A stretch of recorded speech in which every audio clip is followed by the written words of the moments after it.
Brilliance Audio presents the unabridged recording of The Garden of Happy Endings by Barbara O'Neill, performed by Tanya Eby. Prologue. Many years ago. The second time Elsa turned her back on God, it was raining. She had imagined that they would end their pilgrimage by walking from the Camino right into the Cathedral de Santiago de Compostela, which she had seen in pictures. It was one of the largest cathedrals in the world, and in her mind the Camino was a red carpet leading directly to it. Instead, there was first a long slog through the city itself. It was pouring, a relentless deluge that soaked them as they walked suddenly on sidewalks instead of gravel, trudging through the large and thriving metropolis, complete with noisy cars and planes roaring overhead and the cacophony of thousands of people. After 43 days of walking from one quiet hostel to the next, where the noisiest things in the world were roosters and frogs, the city jangled her nerves.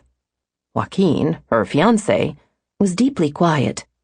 They had begun the Camino as a lark, one last adventure before they started graduate school, but it had become much more as they traveled, one foot in front of the other. They should have known better, Elsa thought, shoulders hunched in misery. She should have known better.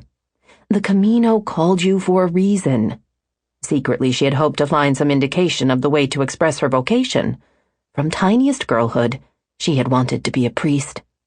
That idea had been shattered when she was 14, but she had still focused on comparative religions as an undergrad. "Are you all right?" she asked Joaquin. He took her hand. "Yes," he said, but his throat betrayed him, showing his Adam's apple moving in a big gulp.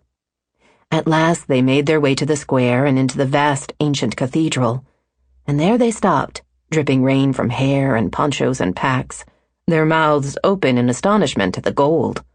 Oceans of gold, mountains of gold, gold slathered over statues and walls and candlesticks, gold enough to feed all the poor in the world for a century at least. Gold and adornments and Santiago overseeing it all. Joaquin walked to the altar and knelt, and she saw that he was sobbing, his shoulders shaking. He had always been deeply faithful. It was one of the things they shared in a world that was increasingly underwhelmed by the old practices. To give him time and privacy, she knelt and crossed herself and entered. Sample complete. Ready to continue?